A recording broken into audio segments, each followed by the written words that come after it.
I have no idea what you guys are here to talk about, but I will say one thing. If there is a large group of you here to talk about the same thing, if you want to elect a spokesperson and let them talk to the group, that's fine. If you all wanna talk, that's fine, but we are gonna have to limit it to probably no more than 5 minutes per person. And reminder to the board, this is not a back and forth discussion. They talk, we listen. That's it. So, I have quite a list of people here who wanna, I guess, wanna speak.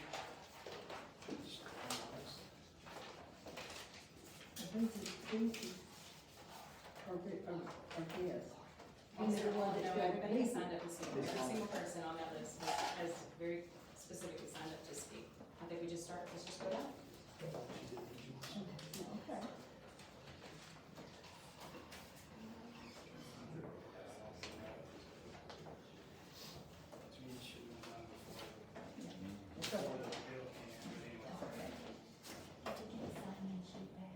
I guess I'll just go down the list. The first name on here is Shadow Price. Yeah, I'm not speaking. I'll speak for us. I'm next. Okay. Is that fair? Anyways, most of y'all know me, Gabe, Shiloh, my wife. We've got 3 kids that all or are going to school here. Our oldest, Grace, is a sophomore at A&M and doing very well. And I think it's in large part by her growing up here. I'm going to say this, I'll give credit where credit's due. She started here in 4th grade, the other 2 started in kindergarten here. She's told me when she's at A&M, she's had some struggles with a subject in particular, but she has said, talking to her friends from like Crawford and other towns, that she feels like she was prepared to go to A&M and she's crushing it. So I want to, I'm going to get into some hard stuff here in a second, but I want to give credit where credit's due. I'm looking around and see a lot of people that were all part of that life. And when she comes down, back to town, if she sees y'all will all say, "Hi, Grace, how are you?" I think it's great. Emma's a junior. She's doing what juniors do. She's enjoying school. Again, we can always make things better, but I'm very grateful to live where we live, and for her to have the experience that she's having academically and athletically, and she's working now. God have mercy on our employers on that deal. My third one, Hud, is an 8th grader. He's in middle school with Miss Bates and some other teachers, and all 3 of those kids were underneath Miss Womack. So my point is this is a family deal, to me it is, and this is why we chose to raise our kids in this town, and I feel that's the same with a lot of people in here, or a lot of people that send their kids to school here. I say all that to go into the hard part of the conversation, and to me this is like a family conversation, because we have the same kind of conversations in our household. I literally know everyone sitting here pretty well, except Miss Boswell. I'd like to get to know you more better, but I know you're very passionate about what you do, and thank you for doing that.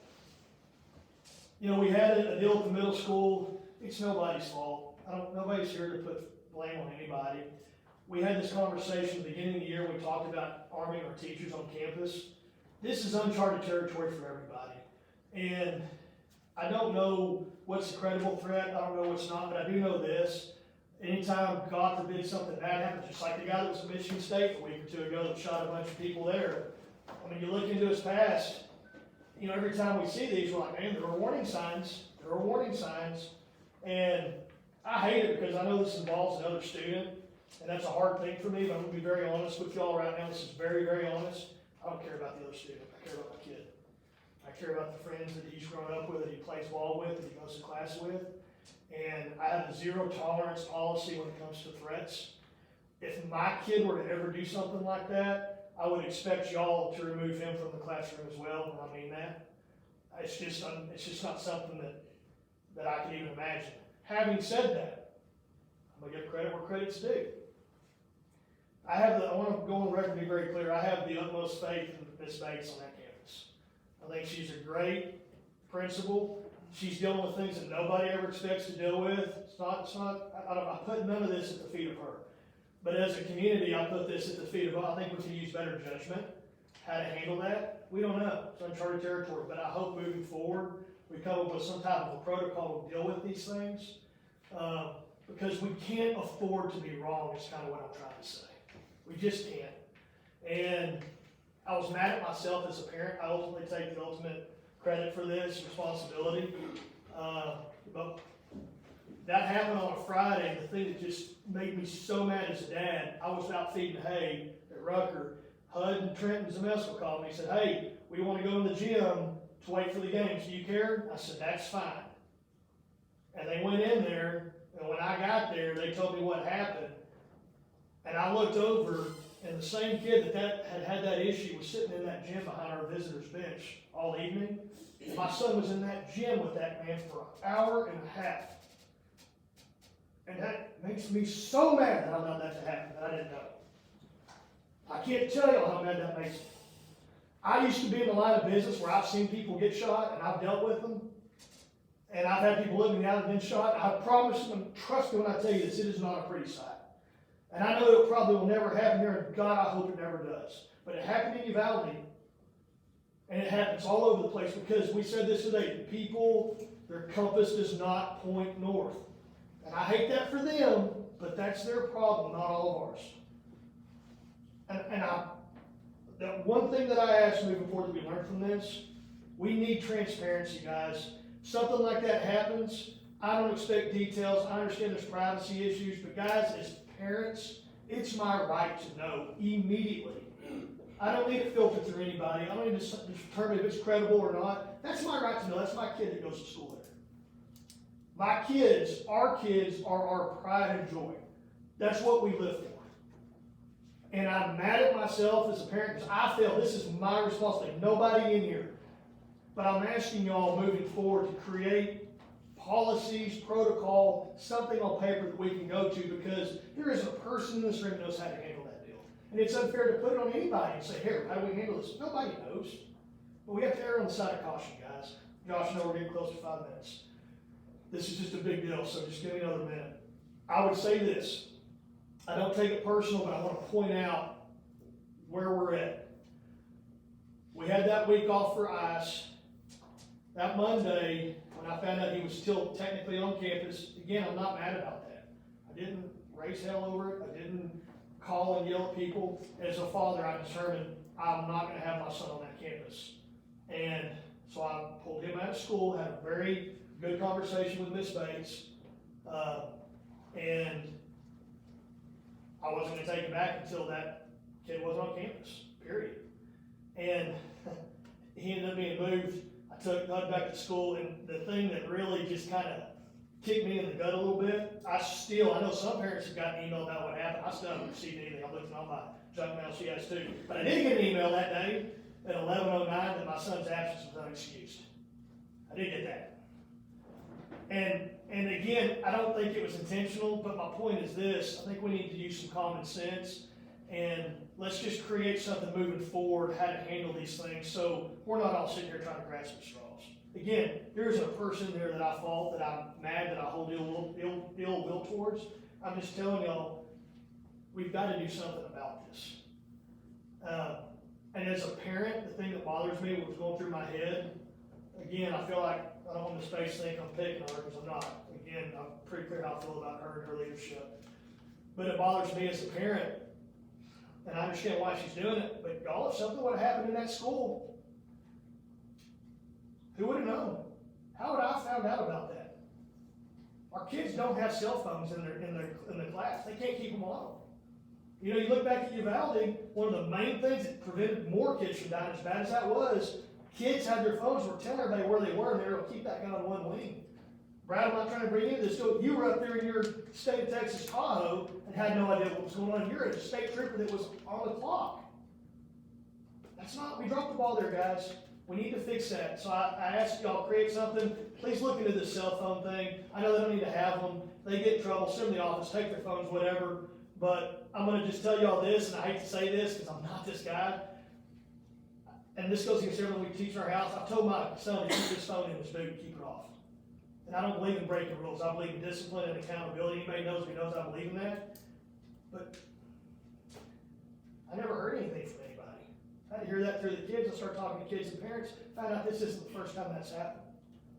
So as a dad, I'm handling this the best I can. I'm willing to do whatever y'all ask, but let's move forward on this. Nobody's to blame, but let's learn from this, let's get better. That's all I ask, okay? Please. Thank y'all for your time. Thank you, sir. Sir.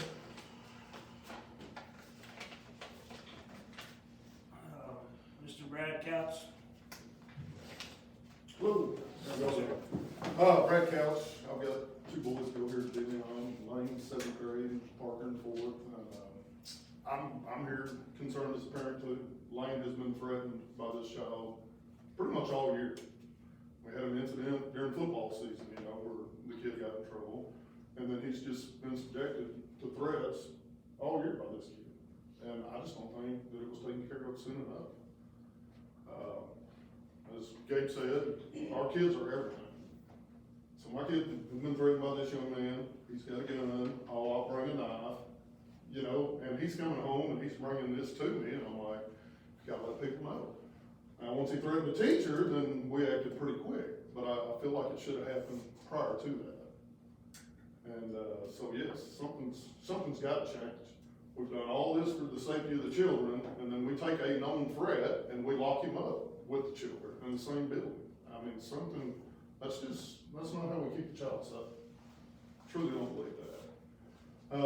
Another thing I would like to say is, I've had a teacher tell my son that he's lazy and not gonna amount to anything. Words like that stick with those kids for their entire life. I had a chat with Miss Bates about it, and she agreed that it shouldn't have happened. The teacher that said it's no longer there, but stuff like this has happened.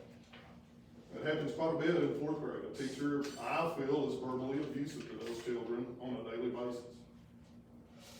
I think if we know about it, we need to work to get this to where this is not happening.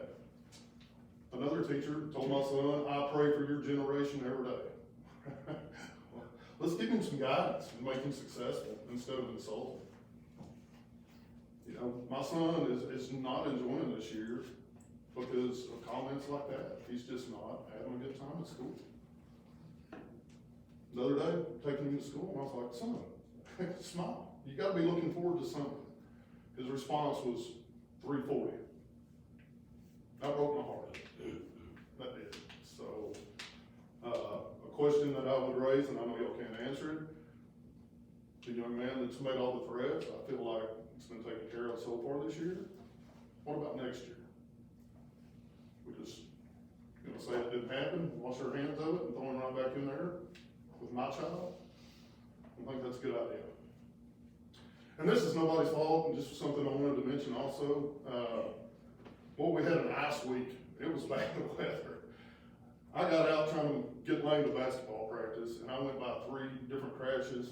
One that had already been marked here in Comanche, 2 in Erath County. We've got buses out. It was bad conditions. It truly was. And then there was just a breakdown. I understand the administration was out of town, but I mean, Comanche had canceled, Dublin had canceled, everybody had canceled. And we've got parents driving in these horrible conditions, life and limb, putting that on the line to get our kids to school and to practice. And then, after everybody's already out and about, okay, school's been canceled, so now we're going back up there to get the kids. So, if there could be something kind of put in place for issues like that, I think that would help and would be greatly appreciated, I'm out there working those crashes in the bad weather. I'm not gonna wire you out here if you didn't have to be. So that's a question I had, so, I think our safety, definitely our kids' safety should be priority 1. And like I said, we ended up not having school all week, which I thought was good because the weather was terrible. But anyhow, that's all I have to say. Thank y'all for listening to me. Thank you, sir. I apologize to the next person on the list, but Josh Matthews, is that? Yeah. All right. Josh Matthews. I have 2 kids in school right now. Had one already graduate. I'm up here, and maybe it's repetitive or whatnot, but I want you to hear voice my opinion. I think all the parents that are here need their voice heard because we have had active threats up there with the student. And my son was on that list, not once, but twice. Whether you wanna call it a hit list or I don't like those kid lists, whatever you wanna call it, he was on it. And it was because he had turned in that kid from stealing a starter pistol at the field house up there. That kid got kicked out of athletics. He was still in school with my son. All the time. He actively tried to steal a starter pistol. He had a, whatever you want to call it, list with most of the children in my son's grade on that list. Then he also stole Jay Golden. Miss Golden is no longer with us, but at one point he did steal her badge to try to get back into the school. She caught him and was able to get that back before class was let out. So that's another thing. That's 3 active times that he has made attempts or has brought it to the attention that there's a problem there. And my deal is, I don't want to have posters all over DeLeon and in our community, DeLeon strong, DeLeon strong. You know what? Every meeting y'all have, I watched those meetings this morning. I don't have a lot of time at work. I took the time to watch the meetings that y'all have on YouTube or whatever they are on y'all's website and look at them. Every meeting y'all start out with a prayer, and y'all pray for the administration and the children. Well, my deal is I get that, and protect the children. That's all we're up here doing, and I get it may be repetitive, but that's all we're trying to do as parents is to protect our children. And I'd rather y'all pray like that, just like we do at the household, and but I just hope that we don't have prayers all over the country on pray for DeLeon strong, because there was something that we didn't actively act on when it's been brought to our attention. Every incident, I looked at all the incidents that you can pull up on Google right now. School shootings, this and that, Sandy Hook, all these other shootings that these people have had. And that's what it said. There was something in the past, there was something there that people saw that they did not take serious. Because no one wants to call out a kid and say, well, he's troubled, he's this and that. Well, he may be, and there may be issues there. But I don't need a kid that told actively all year long and has told them that, well, I don't need a gun, I can bring a knife to school. Well, you can do a lot of damage with a knife. I'm just here to tell you can. Not as much as a mass shooting with a gun, but you know what? When you have 10, 20 kids locked in a room and a teacher, that kid can wipe out most of them before anybody can get in there with that gun to neutralize that threat. Whether it's a gun or a knife. If the kid's making threats like that, we have to take it serious as a school board, as faculty, as parents, as a community. We have to take that serious. I just can't stress that feeling, point enough. And when I heard that he was up there in school, and back in the day we had a school, and the kids that did stuff to get kicked out, they were not to socialize with the regular kids that were minding and doing what they were regularly doing. They were still on school property, on ISD property, but not the campus. And now, which I agree with the fences and this and that, I have no problem with that. I understand we need them, it's a different time. But then to put that kid back in that campus compound and lock him in where he's just a door away in an annex or whatever he is with other children, that's an issue and that's a problem. And when I heard about that, I did call Amber, and she addressed the issue. I have no problem with Amber taking the steps, and she said, yes, we are going to remove the kid, and I have no problem with what Amber did. I appreciate what Amber did. And as first conversation I really had with her about it, and she handled it. But my deal going forward is, what about next year? He's going to have all, and I'm just going to say it. I'm like Gabe or whoever else is speaking. I care about my kid and everybody else's kid that is not making threats up there. And we have to keep the children safe. We don't want Uvalde strong. We don't want that here. We don't want a Sandy Hook. We don't want any of that. And so we have to take it serious. And just because, he's put to the side this year, what about next year? He has all summer to scheme and think about, and maybe get pissed off about, the kids that turned him in, or the kids that he had deemed, whatever he deems them to be. He has all summer to think about how he can do something, And like you said before, I don't have to have a gun, I can have a knife. I can throw a knife over the fence right now. If I know where it's at, or a gun, if I know where it's at, 2 days before school starts, if that kid is locked in that campus in there, and he does that, he's gonna know where to go to get it. It's not hard to think that if he's up there making active threats, he's not just gonna do it one time, he's done it multiple times through this year. It's not unreasonable to think that he won't attempt to do it again, or, attempting to me is stealing a starter pistol, because you think you can load it full of bullets. I'm sorry. Maybe he don't have access right now, but he's got all summer to get access to a knife or a gun. And then you put him back up there, locked in there with our kids. I don't agree with that. I get some kids maybe have to, have to keep kids around or whatever, whether it's legal or not, the legality of everything. But there's stuff y'all can do, just like Amber, and it seems like y'all have done this year and the remainder of this year. But my deal is what about next year? You know what? The kid's actively a problem. It's not he didn't do it once, it wasn't a post, there's a bomb up there, and we all get out of school today. No, it's actively boom, boom, boom, boom. Threat, threat, threat, threat. We have to do something about it, take it serious. Because if we don't, y'all have to answer to the parents of this community, to the people of this state, to the news people, everybody. Y'all have to answer for that if something goes bad here. Not just the parents, not just the children. And y'all have to go home every night too, knowing that y'all didn't help do anything about it. Y'all have to live with that too, just like we do as parents. So that's why I felt it was for me to come up here today and say something and voice my opinion, because if something were to happen and I didn't do that, I just feel like the lowest of the low. Because I'm not here not just for my son, not just my kids, everyone's kid up there, everyone, And so that's all I have to say. But thank you for hearing me. Thank you, sir.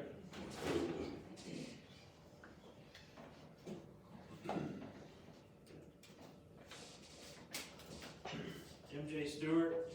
I'd just like to say that I have to agree with Brad and Josh and Gabe, but also have the utmost respect for these administrators.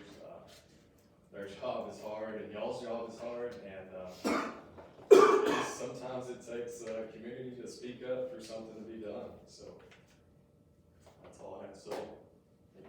Thank you. Next is Miss Ashley Aubuchon. So switching gears, I'm just here to voice my support for Mr. Chaplin's contract renewal. I think that we are supported and we're seeing a real change in our school environment for the better. He's doing his best to create a positive environment for our kids, and he cares about our kids, and he cares about them academically, and he cares about every single one of those kids. He wants what's best for them. He wants them to have a good future. And he wants it to extend past their prime in high school. So I'm here to voice my support for him. Thank you. Roxana, is it Tebow? I'm Roxana Tebow. I've been with the district for 19 years, and I'm here for the same reason, to show my support for Mr. Chaplin. When he came in, it's always something new, something different, and it took us a little while to get used to him to get used to us. But he's put some fun back in the school with the kids. He's put, we enjoy going there every day. I'm nervous, excuse me. But he holds the kids accountable, he holds the teachers accountable. We like what he's doing. We think he's doing a great job, and we appreciate it, and we hope y'all appreciate it too. Thank you, ma'am. Ms. Tara Kellum. I am here as an employee and also as a parent. I teach at the high school. I have for the past 6 years. I've been employed at De Leon for roughly 9 years. I am here to voice my support for the contract renewal of Mr. Chaplin. As a teacher, I appreciate the changes that he's made. It has added some positivity in the hallways. As a parent, my husband and I teach our kid accountability at home, and it's nice to have that mirrored at school as well. And to be honest, I don't have that perfect child who's never visited me. He has, and that's what I want. Because when he leaves De Leon High School, I want him to know he's accountable for his actions. He will be accountable to a boss someday to maintain employment, so we are not still raising him years to come. So I'm just here simply just to voice my support. Thank you. Thank you. Megan Stewart? I wasn't gonna say anything, but I am 5 days past due. And, I heard that it was contract renewals, and I just wanna say, when Mr. Chaplin came in, one thing that stuck out to me was, he was like, make coming to school fun for these kids. Like, make them want to come to this place. And when I heard it was contract renewals, I was like, well, I gotta come, because Mr. Chaplin's doing great. So I just wanted to voice my support too. Thank you. Thank you, ma'am.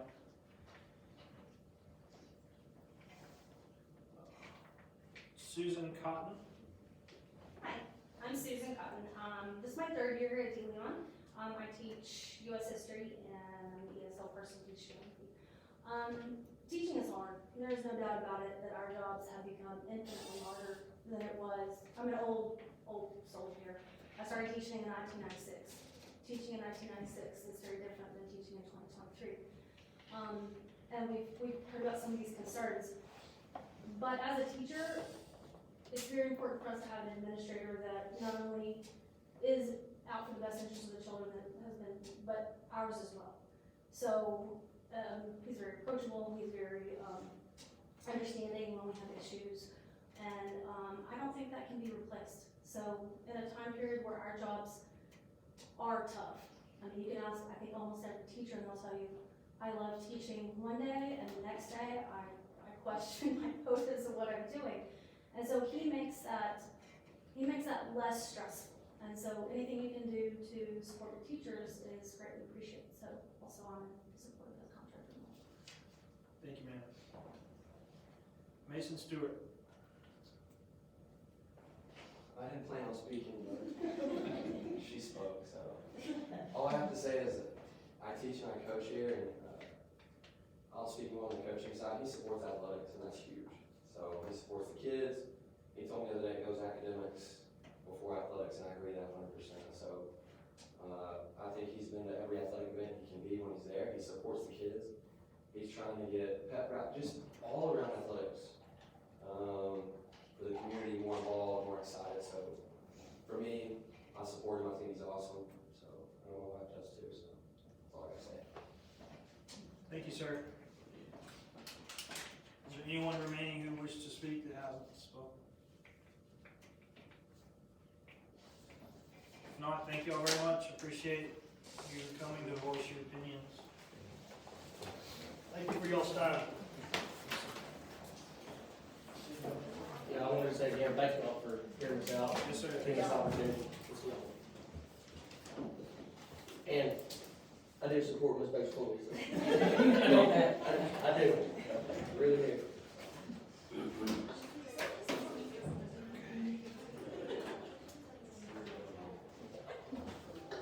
Okay, so to move the meeting along, we're gonna move to item 6, which is consent agenda.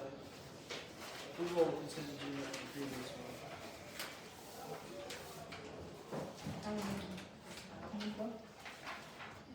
Yes. If there are no corrections to minutes, I'll go to the comparison of revenue and expenditures. We're pretty much on track. We've got more revenue than the percentage of the year that's expired, and we've overspent just a little bit more than, I think it's 44%, it's about 44% of the year is expired, and we're at 48.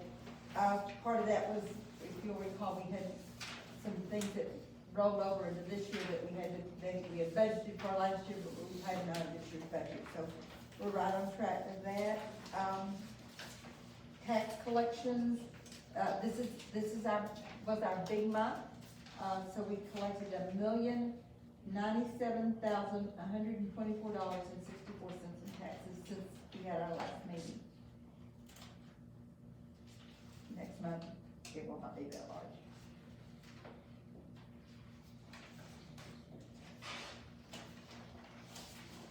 Any questions or comments? If not, I would entertain a motion for approval of the consent agenda. I'll move to approve the consent agenda as presented. With the motion for approval by Craig, second by Heath. All those in favor? Motion passes 7-0.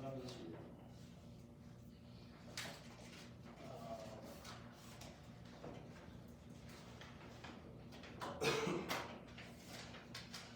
think that moves us to 7.1, which is campus reports and program review. I'll go first. I'll try and keep it short. All right, first I gave you a little packet, a little colored little rainbow packet. I'm not going to bore you with going over all this. This is for you to, maybe you can look over it later, but I just kind of want to point out just a few things. So the front 2 pages is a comparison over the last 2 school years. So it's 2021, 22 school year, 22, 23 school year. So it's kind of a little bit different way to look at something. So a lot of times when you're looking at STAR data or MAP data, you're not really tracking students from one grade to the next. You're looking at them where they are in that given moment. So it was a little interesting to me to look at it in a way. So for example, if I look at kindergarten in math in the year 21-22, I can go down and I can look at them as first graders and look to see what type of growth they have made as a grade level, going from one grade to the next, if that makes sense. So it was kind of neat for me to see that, you could see where their gaps were in the beginning and how we're making gains on that. One interesting thing, if you look at it, I was going at first grade in math in the 21-22 school year, and then I look at second grade math. What happened? So, and it's the same in reading. So that grade level on every one of these reports, it looks like they've taken a dive. But then if you look at them moving from second to third, that's no longer visible. Part of that is because on this MAP assessment, everything is read to them in first grade. So there are a few students who are really high achieving, and the test will boot them out of having it read, and they have to read it independently, but even the math, everything is read to them.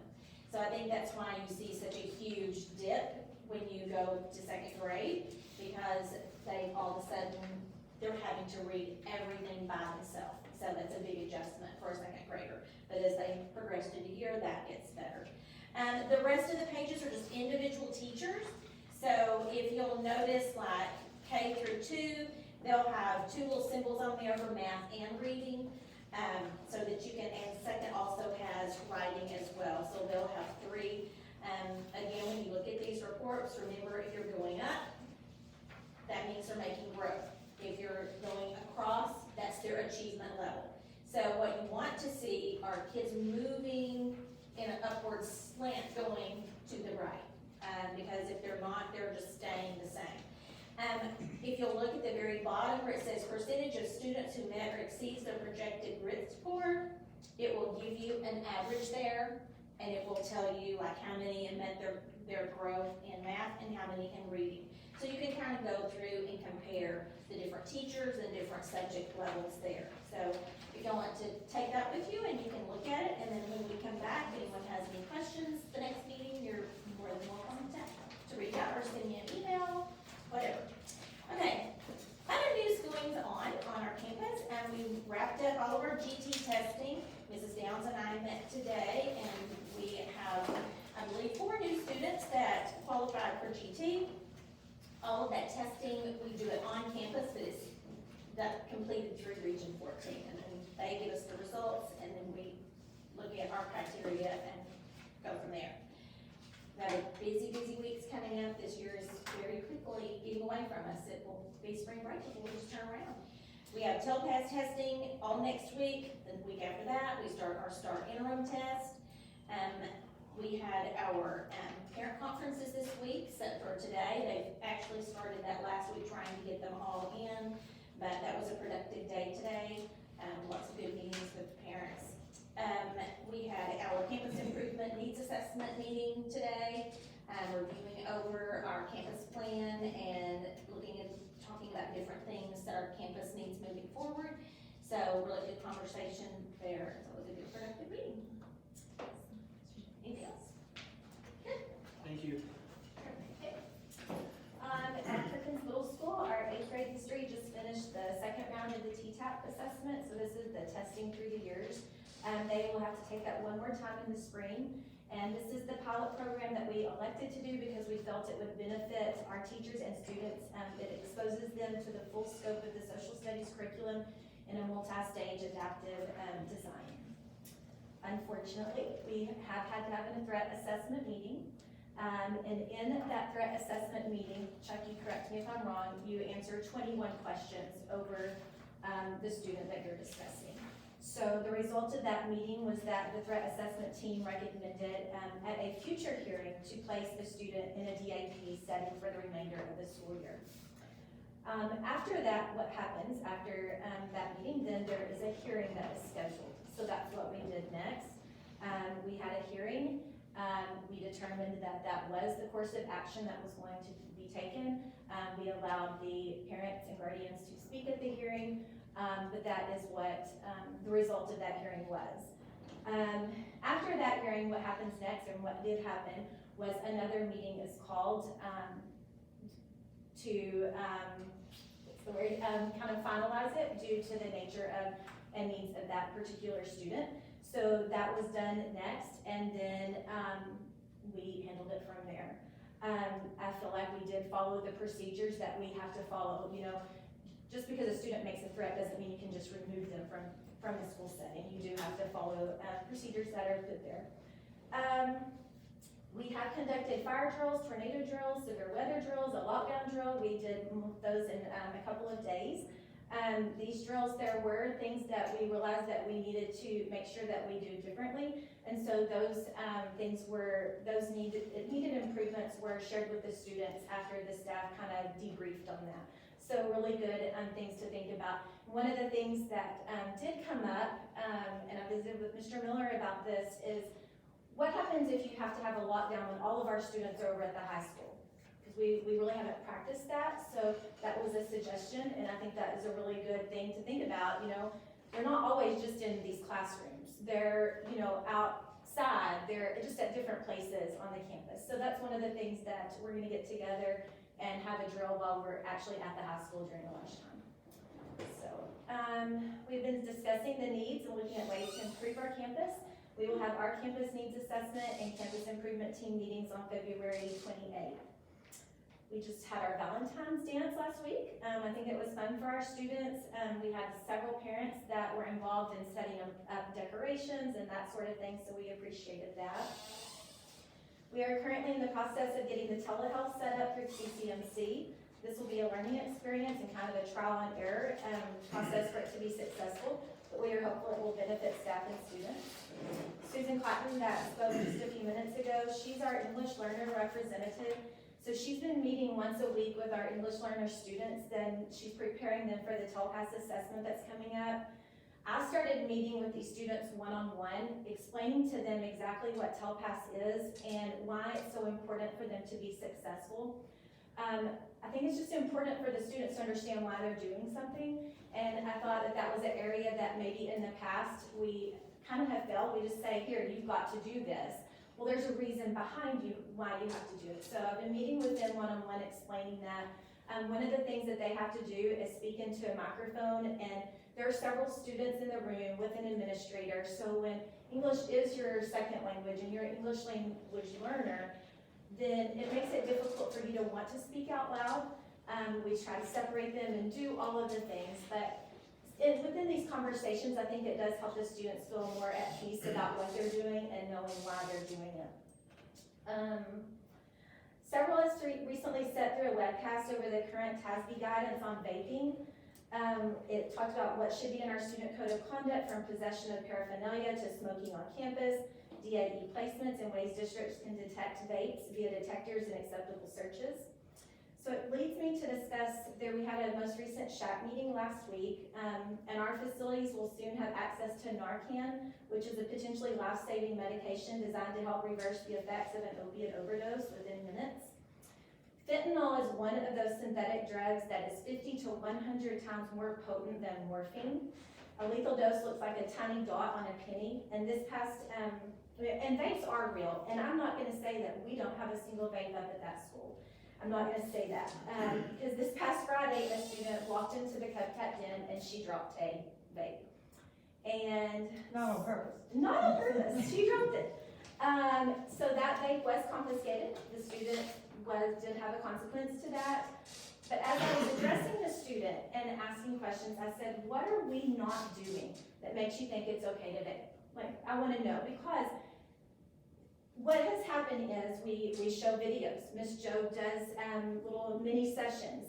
We have posters hang up. We place things in the restrooms. We add things to our daily announcements. So I feel like we are doing our due diligence in educating students about drugs, specifically fentanyl, and the effects of vaping. But that student said that she understood what vaping could do to her, and that there really wasn't anything else we could do. And I think that's where it is. When a student is suspected of having a vape, their backpack and then they are searched. We can legally do that. Typically, I call Mr. Miller over to help with that. There's not been a single time that I've done that we have caught anybody with anything illegal. They're very good about where they hide the vapes and where they keep them, and it's places that we cannot search on them. So do I think it's real? No, I think there is concern. I absolutely do. Absolutely do. I don't know what else we can do to prevent it because we're not the ones buying them, we're passing them out. You know, they're coming with them from home. Additionally, there is the RUST grant that was granted to Region 14. And this grant provides mental health services and counseling through Abilene Christian University and Hardin-Simmons University. The providers are interns that are going through marriage and family counseling programs. This is an additional opportunity for students to receive mental health services. The grant provides our campus with the needed equipment for students to have a counseling session during the school day, and it is a free service for our students. So we've been rearranging things, cleaning out, reorganizing so that when this equipment arrives towards the end of March, we're prepared for it. And that is something that Mrs. Joe will facilitate on her end if that needs to happen. We had the Eastland Crisis Center come last Thursday. They set up a table in our cafeteria and provided students information about healthy relationships. It took place during the students' lunch times, and the students that participated, they had to write different things on sticky notes. It was, I would say, one of the neater things that I've seen. A neat way to incorporate it, and then a couple of the kids, they won a door prize, which was a gift card to the movies. Most teachers have concluded their second student-led conference of the school year. We are pleased with the amount of participation and continue to believe that these conferences allow students to take responsibility for their learning.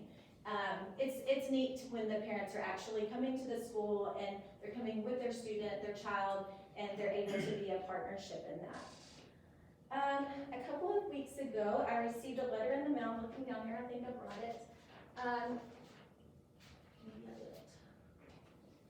Anyway, it was from a sweet little lady, and you know, we're teaching more at school than just academics. There's all of the things, and we do our best to teach compassion and empathy. And I know we've done a lot of going to the nursing homes, and some of those are just a reward for students, and they love it. They truly enjoy it, and it's really neat to see. But when we took a group of students back in November, and we were helping them create these wreaths for Christmas time, there was a couple there. The man was not in good health, and the lady elected to join her husband in the nursing home because they just had this, you know, wonderful relationship. This was very neat. I spoke with her for a long time, but she sent us a thank you card, thanking us for being there and just how sweet it was, and then that her husband had passed 2 weeks after that. So there's a lot of teaching to be going on that doesn't just have to do with academics. We have had several staffing changes this year. I'm very happy with the staff we have currently and their willingness to step up and do what is right for our campus. All of the current staff members have been willing to give up personal time and conference periods to ensure students' academic and safety needs are being met. It is an amazing group of people, and I've been blessed with witnessing their problem-solving skills, compassion for one another, and dedication to our school district. In December, we lost a longtime staff member, Jay Golden, that has left a void in our school. We have not found anyone at this time to fill her role in special education area, but we are hoping the right person comes along. We are grateful for Mr. Chaplin for sharing Olivia Maya with us for the art classes that Jay was teaching. And she is doing an amazing job and the students really enjoy it. And I did bring some artwork that is behind you. There are a few pieces that were done when Miss Golden was here, and then the rest was with Miss Amaya. And she sent me a message today that said she really wanted to get certified in art. So I think she's really excited, and I think it's a really neat thing for our students to be able to participate in. So. Thank you. That was not short. Everybody else got to talk for a long time.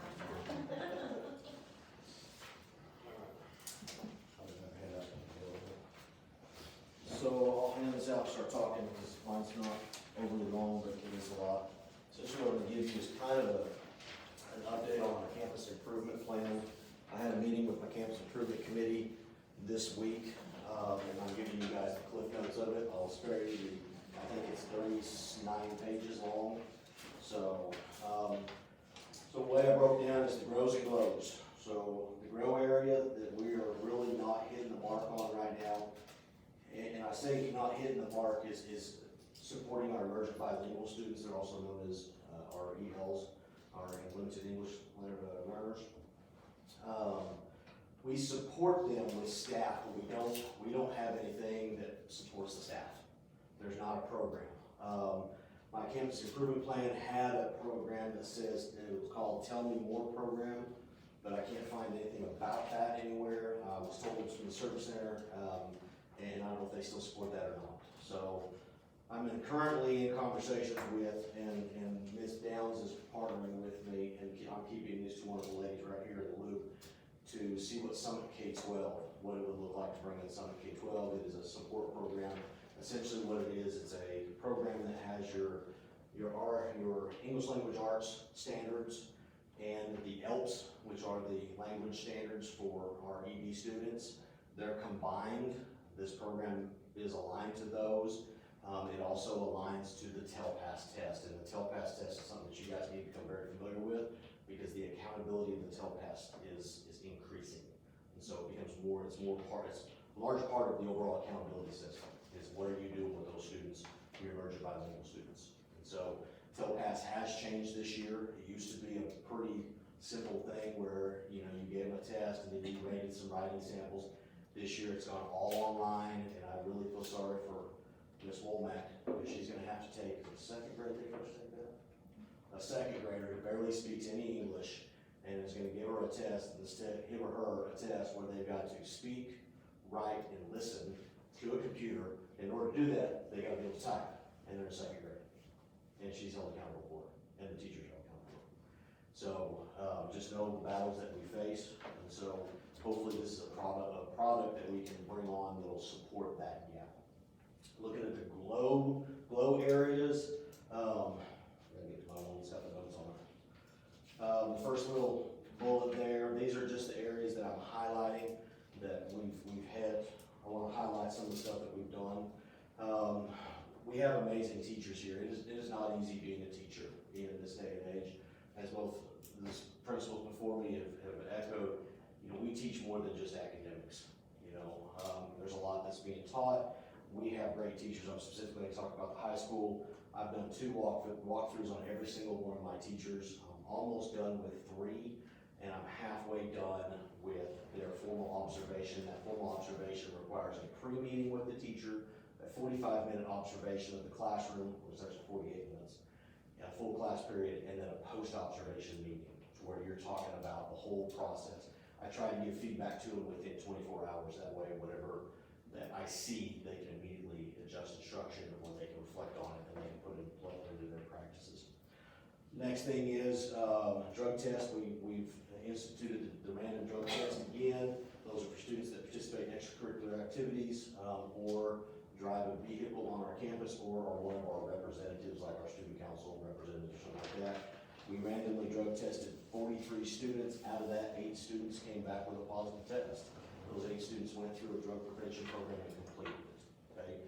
We have not done any more testing since that point, and so, are we gonna be successful at getting drugs completely off our campus? I'm gonna be honest with you and say no. It's like a vape pen. Kids are smart. There's 200 something of them on my campus versus my staff of about 25, okay? We don't have a drug problem because we face the problem. You have to step in that batter's box and you have to swing the bat every single day, and this is just one measure that we do. If it keeps one kid from trying a vape pen because they know I'm gonna randomly drug test them, I consider that a win.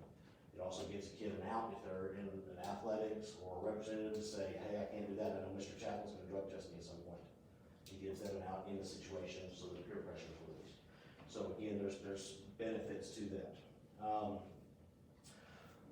The second thing is our anonymous bully reporting system, fantastic system. We've had 8 reports just at the high school level. All 8 were investigated and handled accordingly. I will tell you, not all 8 were actual bullying stuff. I'm gonna say probably 2 of them probably were actually bullying. The rest of the time, sometimes they're just trying to let me or Mr. Miller know something, and they don't wanna put their name to it, which is A-okay with me. If you wanna share information with me, and find out some validity on it, perfect, share it. But that's what we've dealt with. Dual credit, and this is gonna go into another component that I really think that the board needs to make sure that they have their mind wrapped around, and that's CCMR, College Career Military Readiness. No longer do you just graduate from high school, okay, let me say that. No longer is it my responsibility to make sure a kid graduates from high school.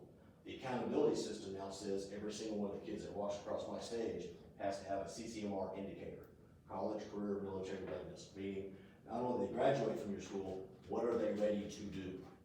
Okay, so in order to meet the college component, they have to pass an ACT, SAT, or dual credit test. I mean ACT, SAT, or a TSI test.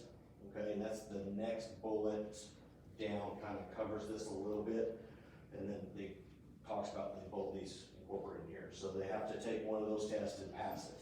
Okay, before a kid can take a dual credit class, they have to pass the ACT, SAT, or TSI test. Okay, so we've gone in with the help of Kay and Ms. Allen's help with this as well. We've adjusted where we actually administer those tests.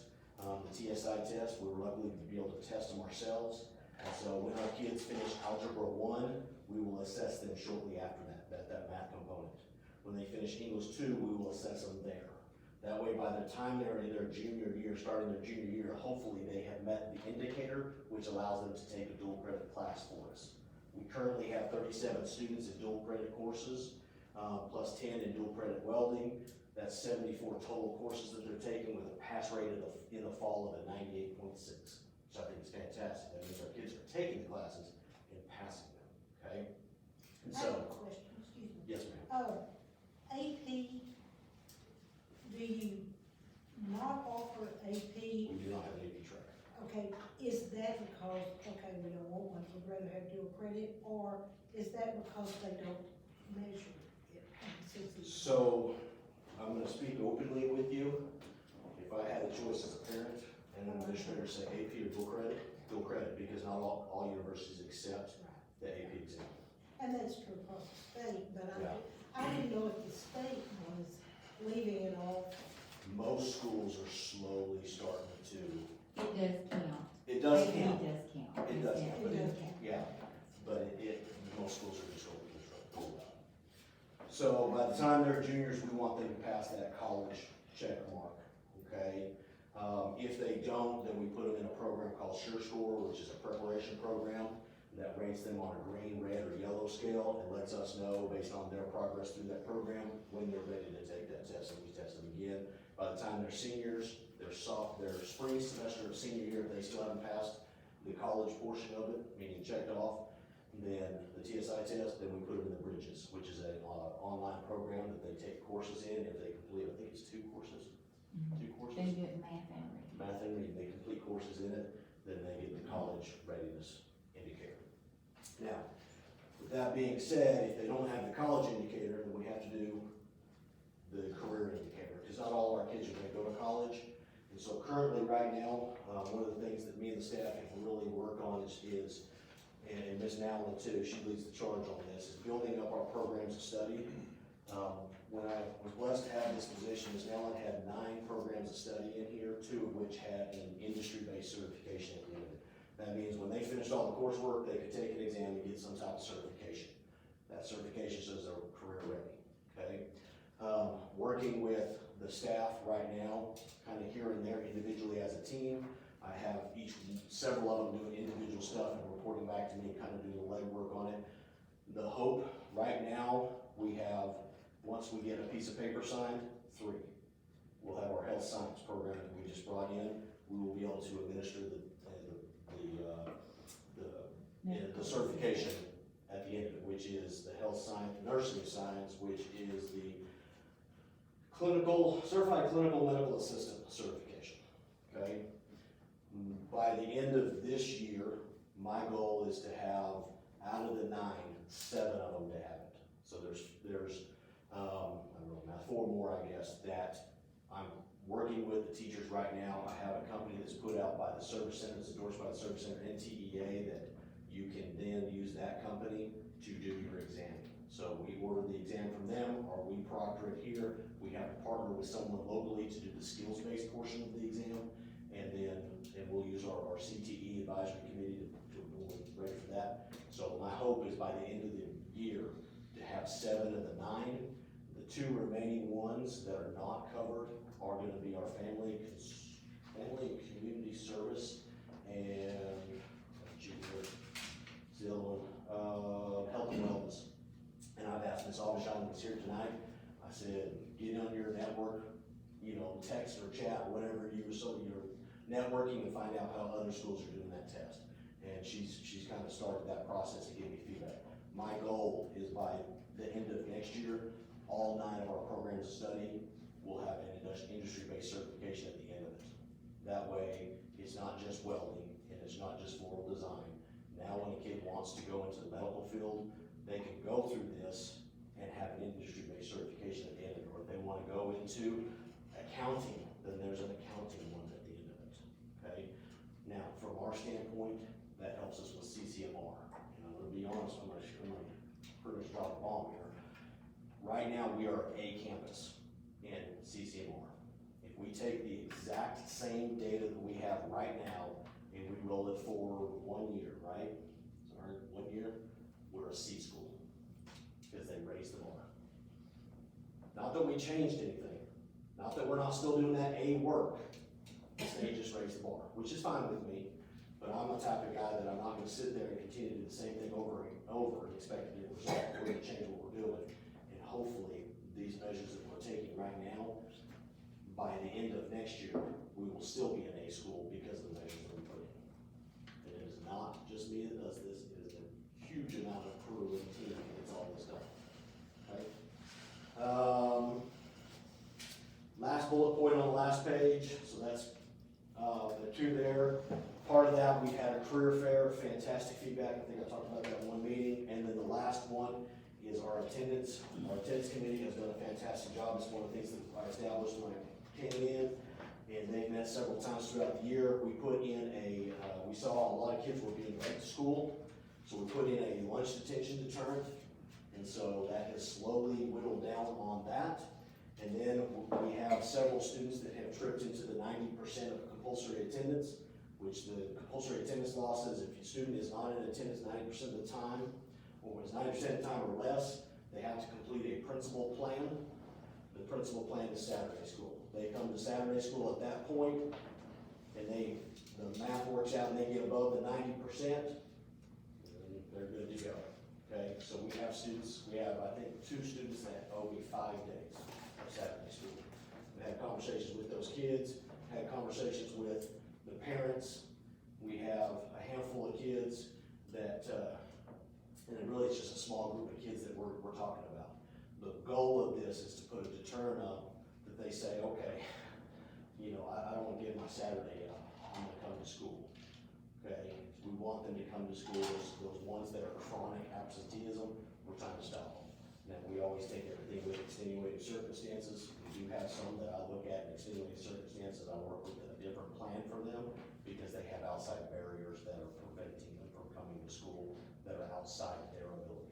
They want to be in school and they just can't because of some of their influences in their personal lives.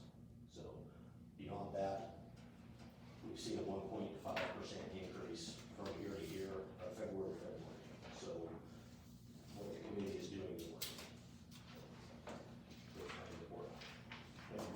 Thank you. There's a beast. Yeah, I have one quick comment, and this is probably, I should probably keep my mouth shut, but very elementary observation. Things you just said, hey, we had a tardiness problem, so we implemented this lunch detention, and it slowed the tardiness problem. To me, that's the same thing with the vape. The consequence has to weigh enough that they don't wanna do it. When I'm sitting there thinking, hey, the speeding ticket's $180. I may or may not slow down. The speeding ticket's $1,800, I'm slowing down. You know, I don't know, and I don't wanna get into that conversation. Well, It's a very simple way to look at it. It is a simple way. The problem is we have to find it. Every rule breaker, there's a threshold where Yes. they're gonna do it. If we can find the pin, there are some pretty strict, if it is truly got some type of illegal substance, there's strict laws, there's strict consequences for it. The problem is you have to get it with the student. If you find it in the bathroom, and there's 6 kids in the bathroom and no one's no one's claiming it, then how do you? And I'll tell you, they hide it. They have it right here, or they have it right there. The 2 areas we can't touch, which I'm not going there. My career and my livelihood is much more important than that. And you know, and so, but the kids are smart. They know it, and so. Do you guys still have the drug dogs come in ever, or those I random? actually asked Mr. Miller for that information. I don't We can think. sniff those. They do. We have a contact, I would not have one come through, but still then, there's a lot of, We paid for one to come through.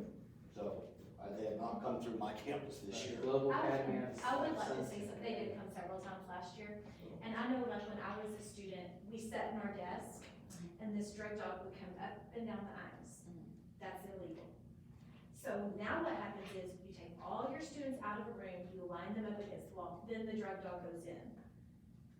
They don't find anything. Because the vape pen is sitting right Goes with it. here, or right here. So that's. So they can't sit on the child? No, No. Can't see the child. you can't sniff. And the so children it's anymore. kind of, I They mean, used to do vehicles and everything. No, we still do. You can still do it. So, I didn't mean to derail, it's a very simple thought was in my head. yeah. Did you want to talk Any about other the questions grant? from y'all? Oh, Thank you. I had some things to talk about, but it was just, nothing has really changed since the, report I gave y'all last time. The one thing on the school safety minimum standards grant, they changed the deadline to August 1st instead of last Friday. But I just got a few more figures to get in, and I'm gonna go ahead and submit it. Because I submitted the silent panic alert, and we already had our money before it was even due. So, I figure about half of it is gonna be expensive of the 200,000 expenses we've already incurred since June that is allowable for the minimum. They did back that up, originally, Yes, they came it was out, they said it October. was October the 23rd, but they backed it up and said money we spent back in the summer, that we could, use that. And they're very specific on minimum standards. Then after we've completed all our minimum standards, we could move on to some more electronic things like that. But, it will pick up the silent, panic, Raptor that we're working on right now. And I believe I can get in there the, annual fees for the next 2 years since it does go through 25. And that's gonna be about $10,000 of it. But, I think the other half that we haven't spent will be either with the fence, new fence at the elementary, regulations to make the 6 foot, 8 feet, and, get the bars, the egress bars for the gates that we have in the fencing. So it's gonna pretty much eat it up, but they're very specific, minimum requirements, so.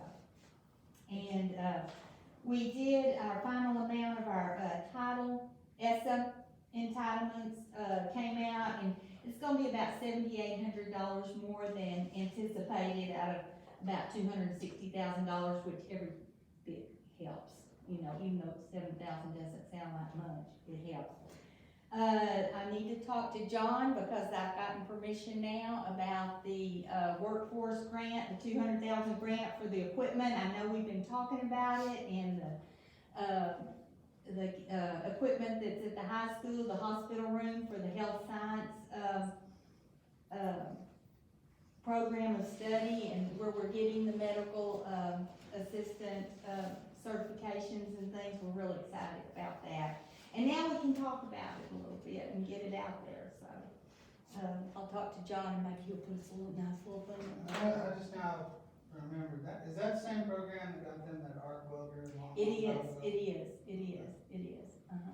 yeah, so. So, it flashed in my mind that we had the same discussion. Like Yes, it's a 10 years workforce, ago. oh, it's been longer than that. Time flies when you're having fun. But, oh, and I wanted to say, Amber, I've ordered the Narcon, we've got 12 units hopefully coming on the website. If not, we'll work through the hospital, and then they'll come in with some programs for teachers and students on the fentanyl awareness and stuff, so that's all, I'm done. Mr. Miller, you wanna talk about extracurricular? Yes, we are just overwhelmed with extracurriculars at the high school and middle school. I was sitting there trying to think of everything that was going on while they were talking. We have one act play going on, powerlifting, softball, baseball, track, bands, and then our basketball girls just finished up, and our basketball boys play tomorrow night, and golf. So we have Academic UIL. academic UIL is coming up, and so we are just overwhelmed, and of course, we all share the debate, our debates with the state. So we are just going 100 mile an hour in the extracurricular world, in the music world. In the next 2 weeks, we'll do 2 UIL contests, one solo and ensemble. I have 13 kids going, and I have 3 of them going a class 1 memorize. You have to memorize a 4 to 6 page solo with an accompaniment player, except for Zaylin, who gets to do the marimba, so he gets to accompany himself.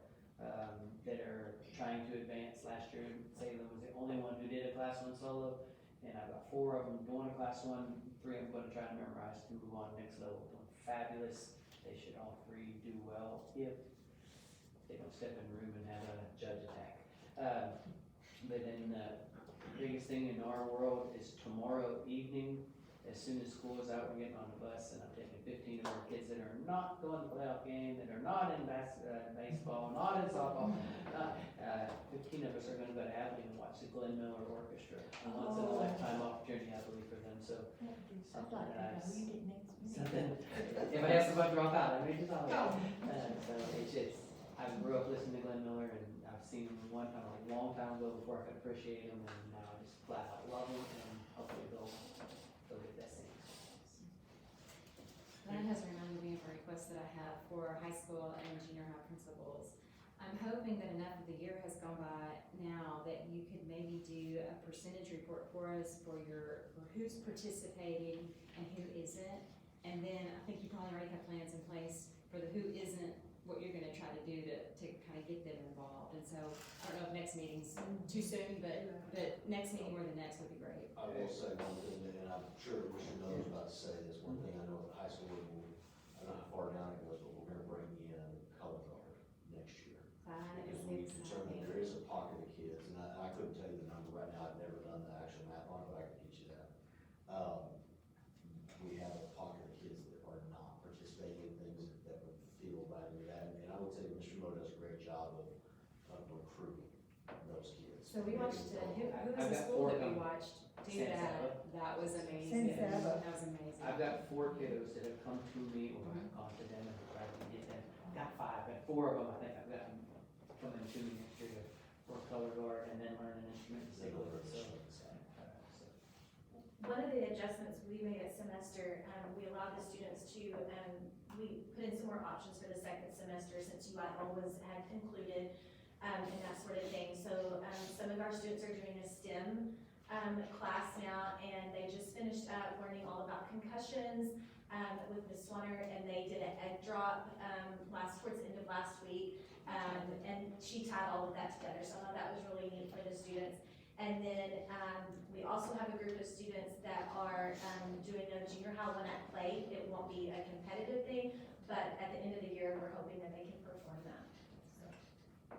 I don't know how difficult or what, or, anyway, I think it would be really awesome if somehow, at least at the high school level, if you could work in where there was a class offered where they could get their CPR certification.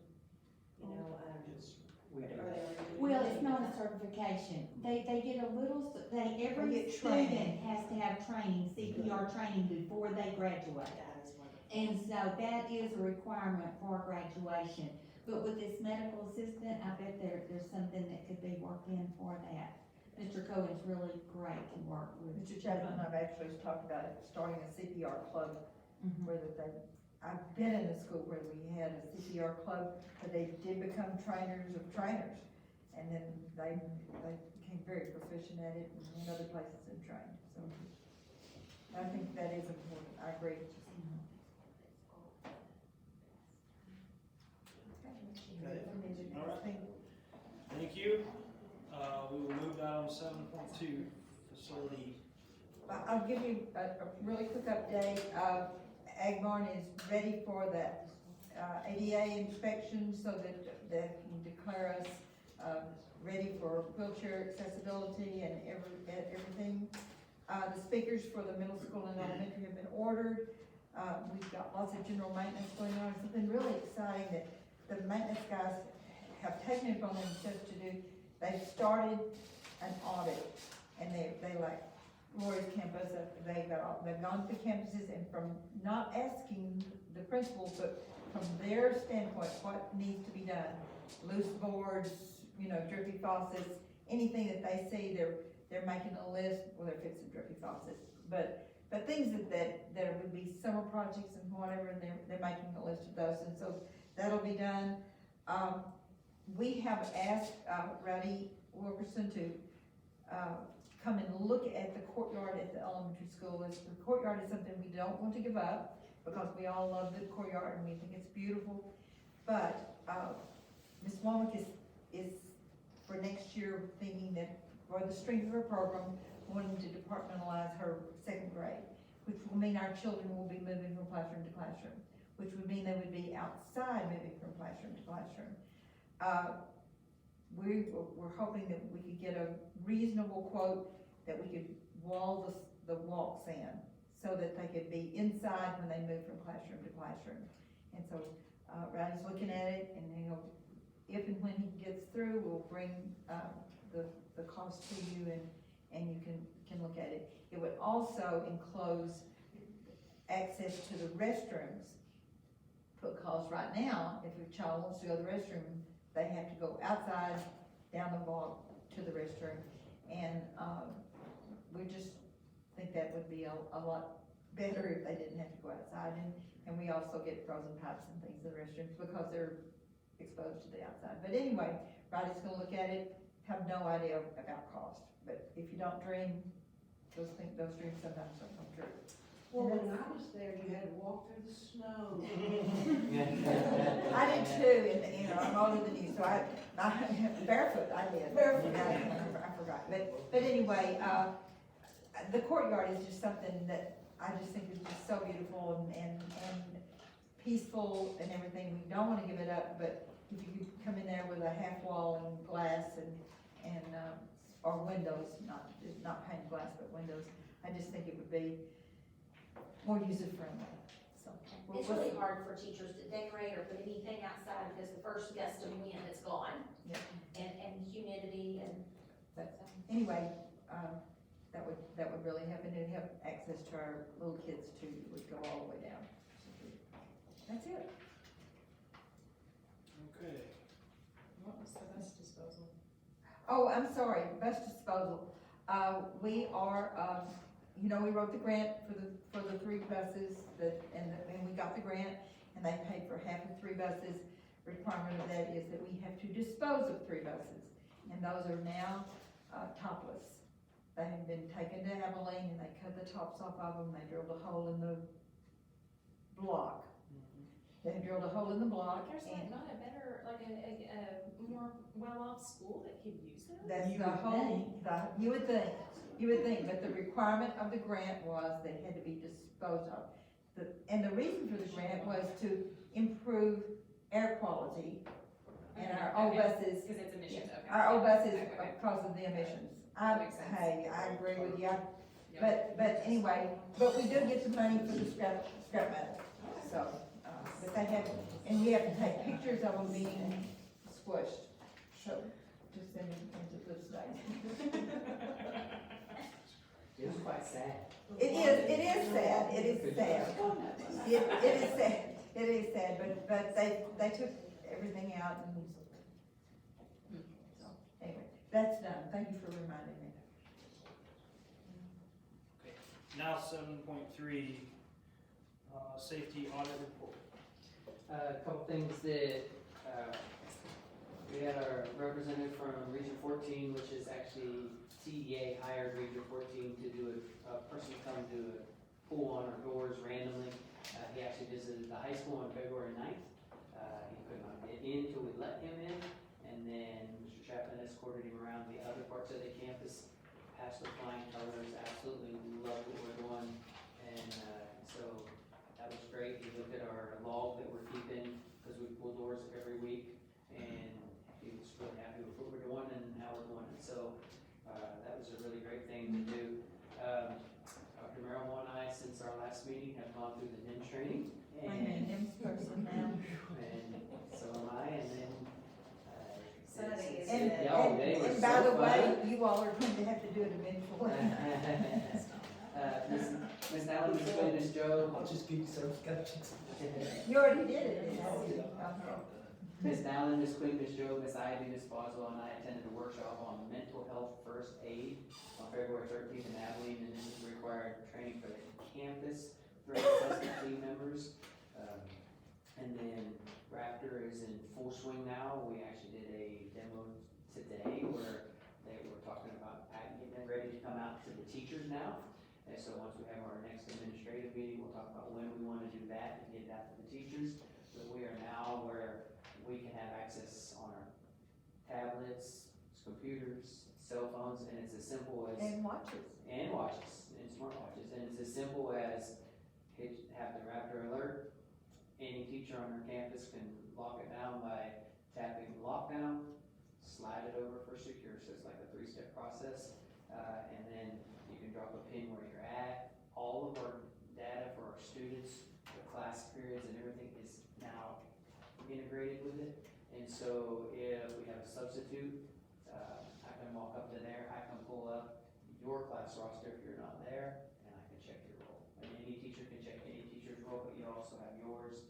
And it's as simple as this kid is missing, slide it as a missing person, and it goes to all the administration, and then it actually goes out to all teachers as well. And let's just say Ms. Tebow, who was sitting here, had that person, she can then respond to have this person, or even get that done prior to the attendance. So it's really all about safety of the kids, knowing where they're at, and all of that. So Raptors are full swing, and we're real excited. The big things about Raptor, they have basically 5 functions of it right now. There'll be a reunification function, but we're not that far into it yet. And the setting is locked down, and the settings that we'll have on our phones is locked down, and that's exactly what it says it is.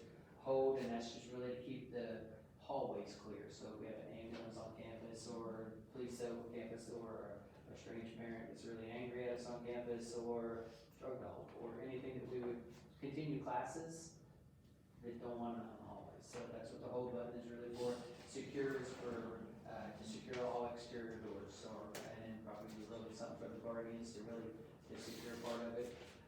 And then evacuate is exactly what it states to do, and then shelters, is really for the tornado drills or bad weather, gas leaks or anything to that extent, we gotta keep them inside.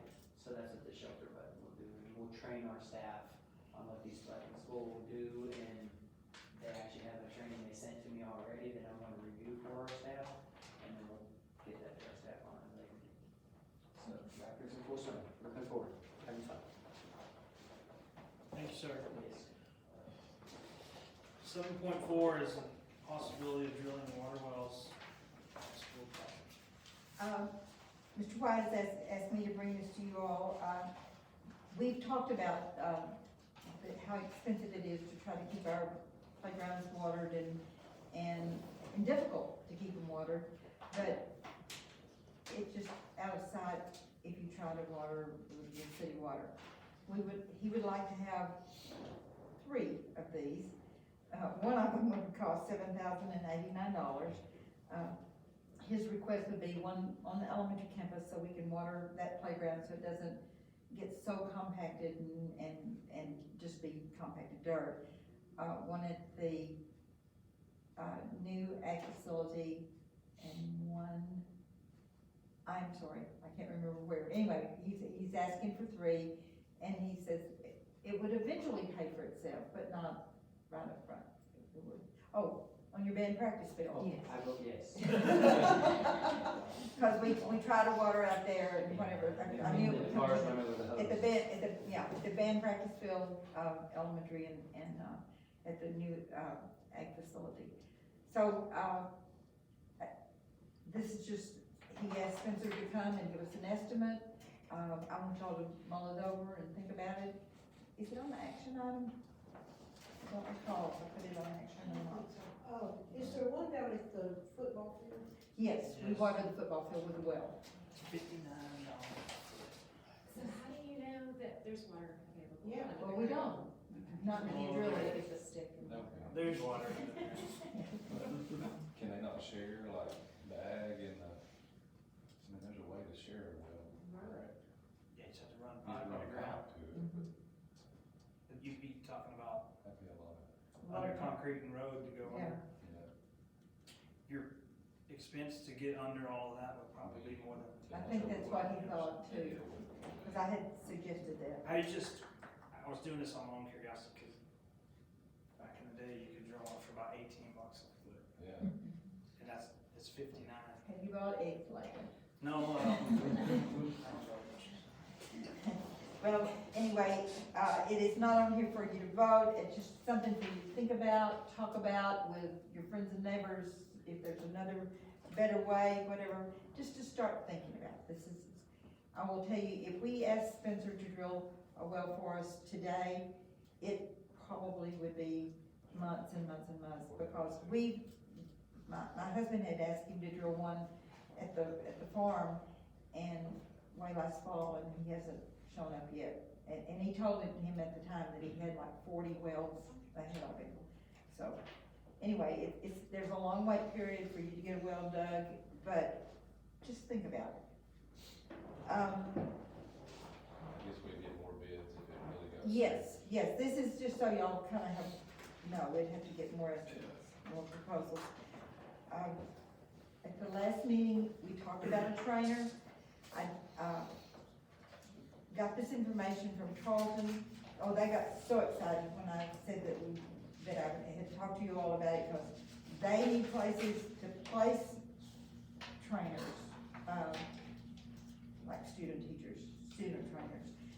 And, so they have a difficult time finding somewhere to go get them trained. So he said, in effect, if you hire one, you'll have 2 at least, because they'll send somebody else over here to be doing their student training with that person, and so you'd always have one. I sent you some of the information. I did not send you all the information they sent. I mean, it was, if you want it, there's lots more pages. But this one was just part 1 of it. And it talks about why you hire a trainer. And of course, we talked about that before, it's because of safety. They talked about lowering the legal liability of the school. They talked about qualifications. They have at least a bachelor's degree from an accredited university. And they talked about preventing injuries, not just fixing them after they've already been injured, and helping them recover from an injury that they had. So it increases the attendance because kids don't have to be out of school to go to a physical therapist and whatever, so. I know you've had this for a few days and you've had time to read it. I don't know if we can afford it. It's very expensive. I'm thinking, why wouldn't the trainer be at all of the practices during the day? Because there's no way they can cover all sporting events.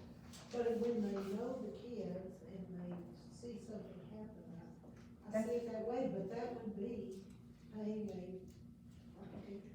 Yeah, no, it's going to be more.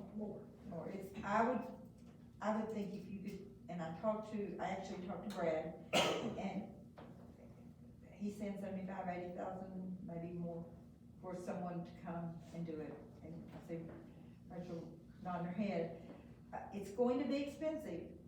I talked to Mr. Thompson, he said, of course, you know, our school district is in, we can afford it, because we have money, that we put back. If you listen to these people in here tonight, I think the safety and security of their children is very important.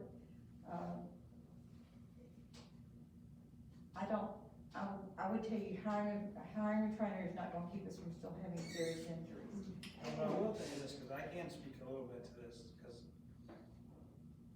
I've had some kids who unfortunately had some pretty good injuries.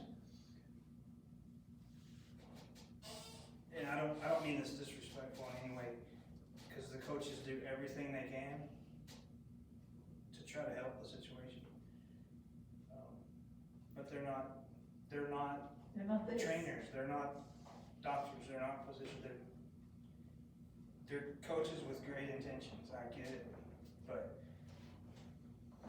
I think, had we had this person here, my son might have only got to go through the injury once, not 3 times.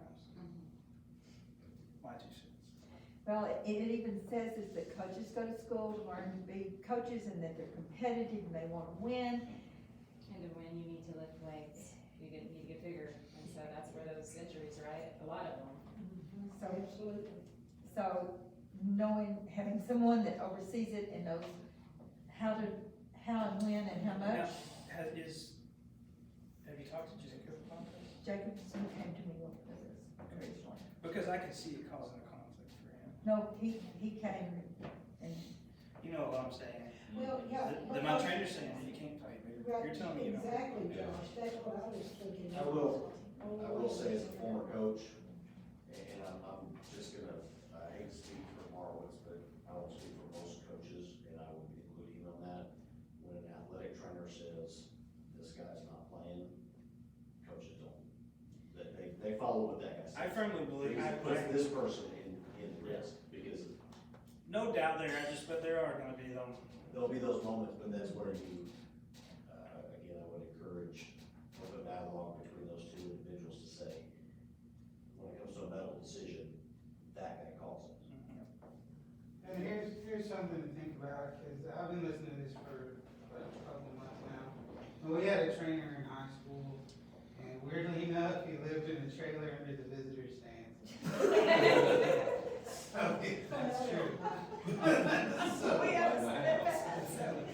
So he was at everything, he was at every sporting event. But the thing about it was, he was there for 20-something years at least by the time I was there. So this idea about coaches having conflict, after a while it doesn't matter, because this is his job, and he's doing something outside of what they're doing. He's been there a long time. Well, that's fair, and I don't know that there would be a conflict, but there are those decisions that are gonna have to be faced where, are we good, we're not good? Well, I will tell you that this probably will take some business away from Brad, but practically a week does not go by that he doesn't say, do you think you're gonna get a trainer? Because I talked to him about it, I think, and Dr. Boswell talked to him about it, but he is all for it. He truly is all for it. Did you go into a far enough discussion with him, what did he feel about these guys coming straight out of college? Because when we were talking about somebody calling the shots, no offense, I don't want somebody wet behind the ears. Well, I think that's why it's gonna cost us as much as it is. Right, a seasoned Yeah. professional, Yeah. please. Now, but I think he got excited when we talked to Tarleton, and they said that they would But they could send place somebody people over over here to- to yeah. train under them. Yeah. So it gives you more hands to go to more practices and be at more places, but under the guidance of somebody that really knows what they're doing. Yeah, so, I anyway, wonder if there'd be a retired one, well, I think, I I don't know know if any of one y'all like me. remember Alice Padilla. there might, Alice is a trainer, only the last 4 or 5 years, she's been in China, training Olympic teams. well, I will just tell you that But if, somebody like her that's retired and still wants to do something. I had a woman trainer in Longview, my trainer in Longview was a woman and did a great job. You have, I haven't advertised because you don't advertise until the board tells you you can advertise for it. To see what's out there, we have to advertise and see, and I think we have to be very particular about who we hire. I agree with Ms. Morris, I wouldn't think somebody fresh out of college would be who we want. But you might know someone who's gone back to college and decided that this is something they wanna do. And you may find someone like me that's retired 4 times and decided that they don't like retirement, and they are not really after the kind of money that they were used to make other places, so. Anyway, that is on the agenda for you all to vote on in a little while. It is. No, it's, Yeah, it is. It is. It's with personnel. oh, it's down there. Yeah, it's with personnel. Oh. Yeah, that's what, yeah. But that's,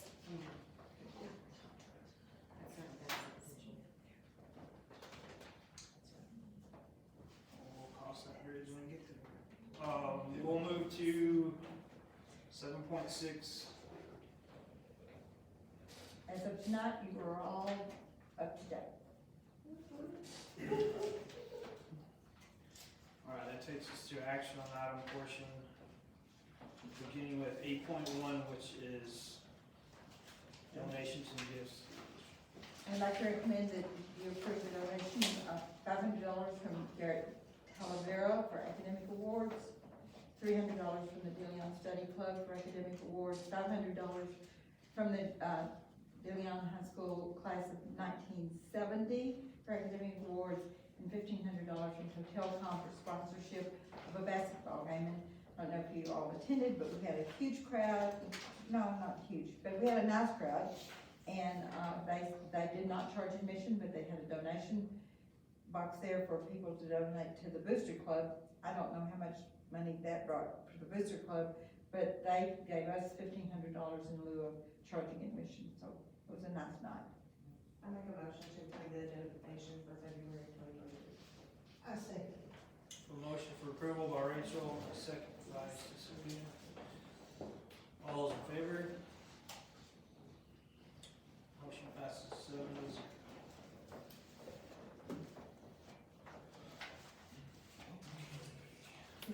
The second thing on here, I put, for the approval of the goals, those have already been approved by an earlier board. I just thought since we discussed them this evening, that, we approved continuing them.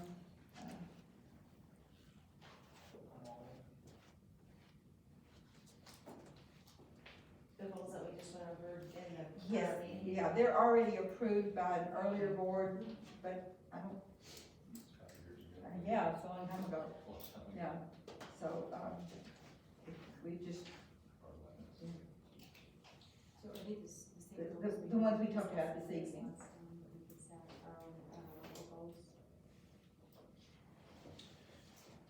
Not exactly. They're two separate sets. Yes. These are, I said, are these the same as that we discussed before, where we're gonna set our own local goals? those goals you're talking about are. That's just the board. The board goals for the district. So this is only the ones that we just reviewed? What with we the reviewed training? this evening. Yes. They're required by the state. And honestly,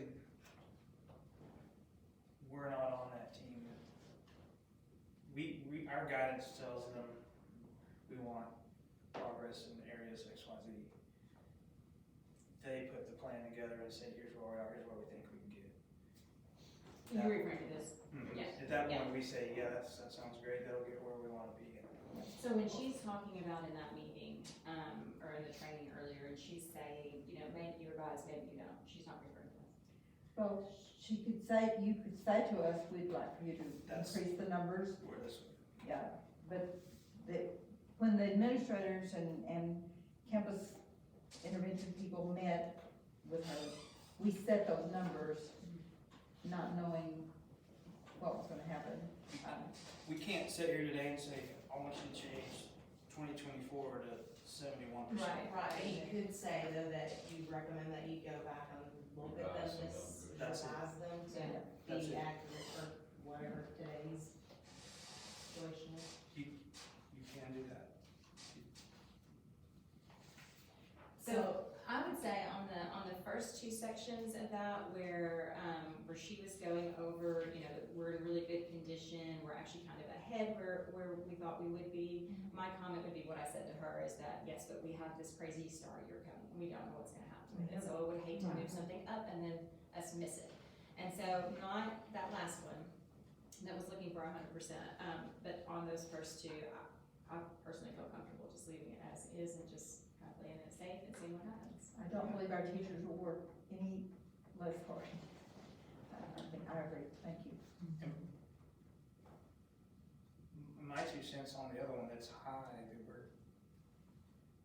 why change it? It's still your, That's still your what goal. you're We still want them to go. Well, to me, that was your goal 5 years ago, and It's still. I mean, let it play out, let's see where we're at It in, doesn't do you any good to 2025. lower that standard.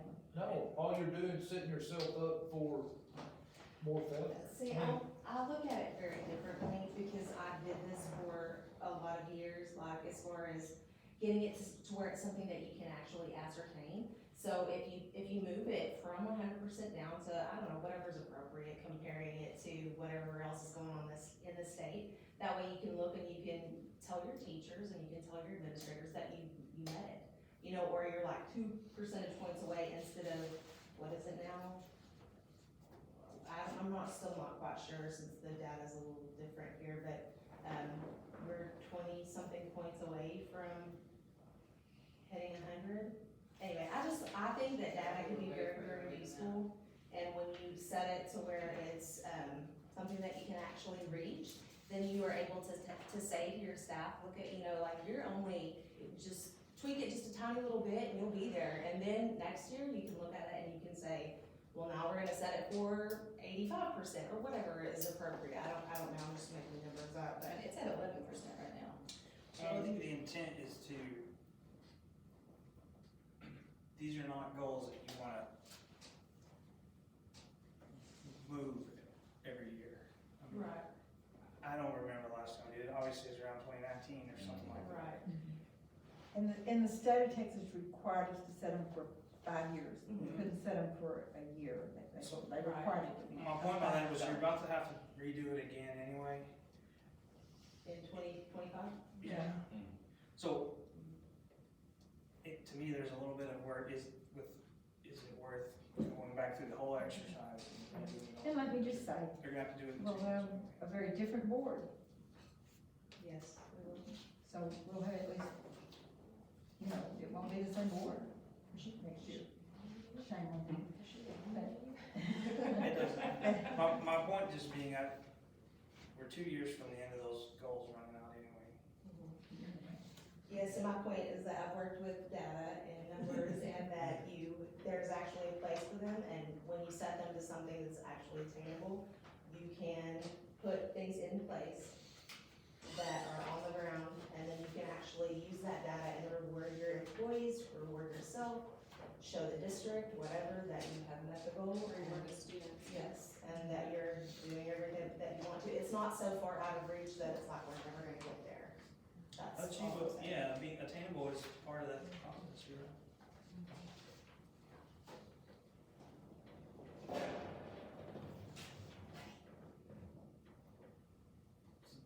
So the way I take this motion would be, basically, we're just saying, we're not saying they're not gonna be changed in the future. This, as read, would be saying we're just leaving them as is till they run out in 2025. So that's what we need, a yes or no. Or you cannot vote. You can do nothing and it stays the same. Just, it's up to y'all. Okay, so the one that I made the comment on, the 11%, excuse me, is not in the range of the 78 to 100%. It's in a range of 20 to 40%, so it's not quite as, it's need to clarify that.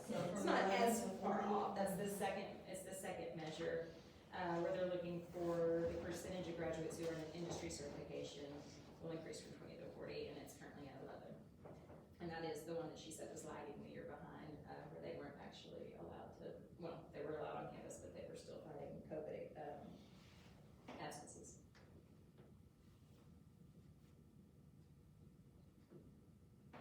Well, the bad part about it, 2025 is gonna be, if I'm thinking right, this group of seniors that graduates this year, well, I guess it'd be next year.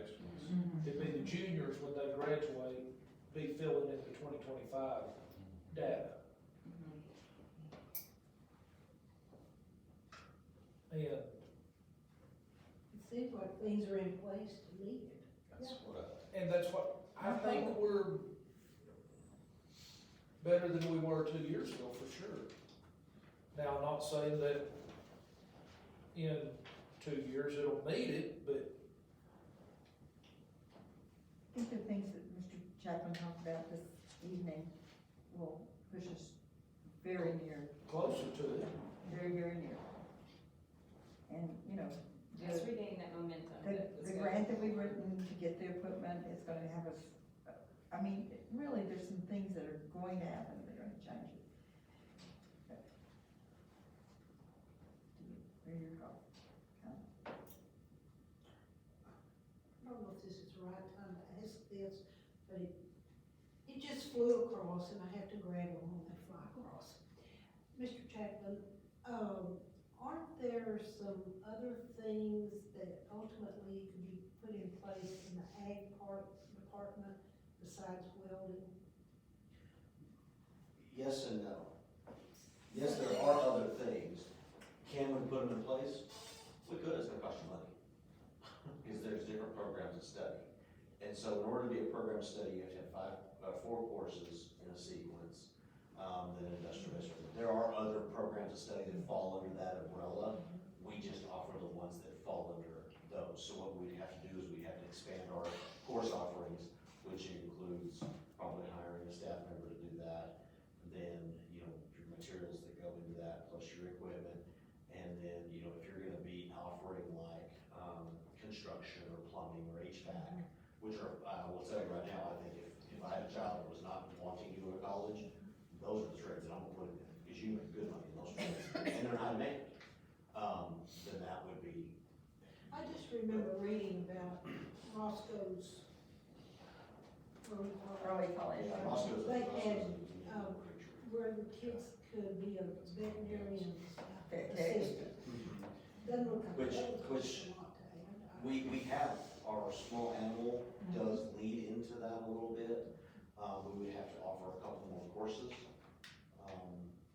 in something like that, so we can branch a little bit. But if you look at like, to bring in, you know, like a construction, that's all new coursework. Oh, yeah. And we, y'all, you know, that's ultimately, it's y'all's district. You guys decide what you want to spend the money on, but ultimately it costs money. So, but it's for the benefit of the kid. I would also encourage, before we just add a program, ask the kids. Ask your junior high What do you kids. want? You know, if no one wants to go into plumbing, don't bring plumbing in. So, Maybe that's something we can look at. I encourage kids, no matter what, even on kids that get a certification in welding, I think it's a life skill. I would love to learn how to weld. I don't know. However, I can build a house because I'm a certified construction worker. I tell them all the time, learn life skills, learn how to weld, and then if you get out and you're interested in, here's careers that are very lucrative in that kind of realm, but all the same kind of skills. Something to think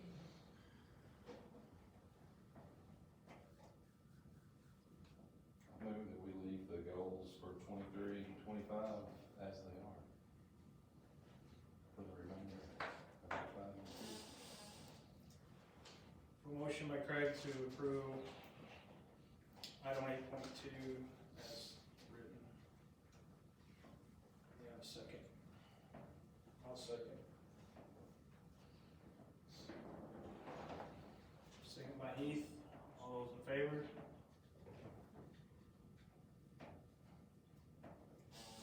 Opposed? Motion passes 6-1. Item 8.3 is approval to pay wages of school employees during emergency school closing. As you know, we were closed for a week and we had people that didn't work and, teachers that didn't teach and I'd just like to continue their pay.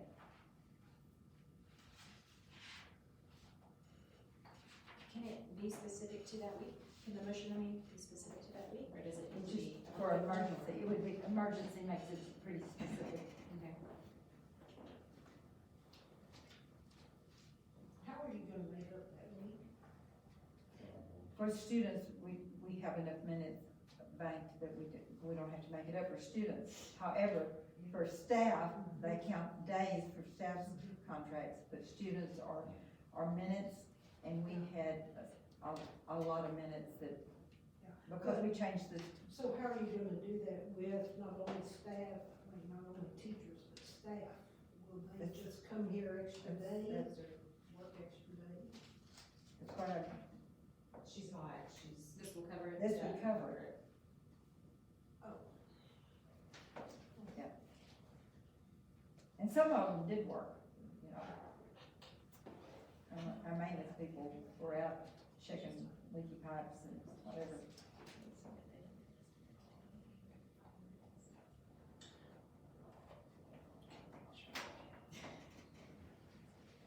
So what you're saying is, by paying wages for that, then the teachers it will show they were here those days?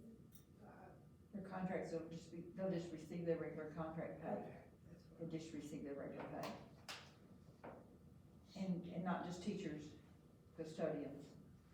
Right, I think something we did this in Cafeteria the ladies. past, I think we've done it a couple of times, but the wording must have probably been different, because we did it for COVID times, we tried to make sure, there was a couple of instances there to make sure that they were still receiving pay when there was some times closed.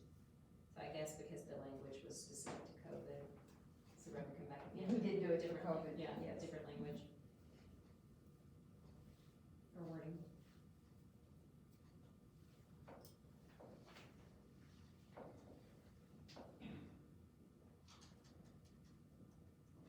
Is there a reason not to do it? Okay. I just.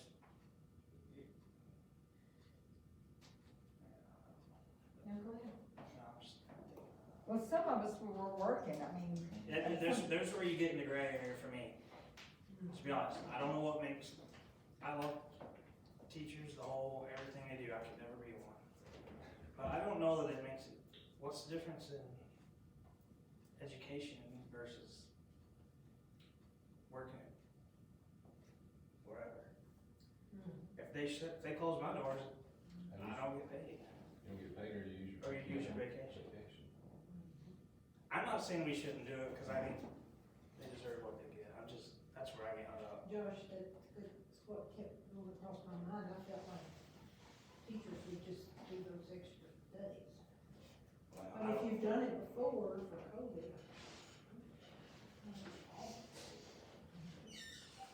I mean, I was supposed to. I don't know, I work.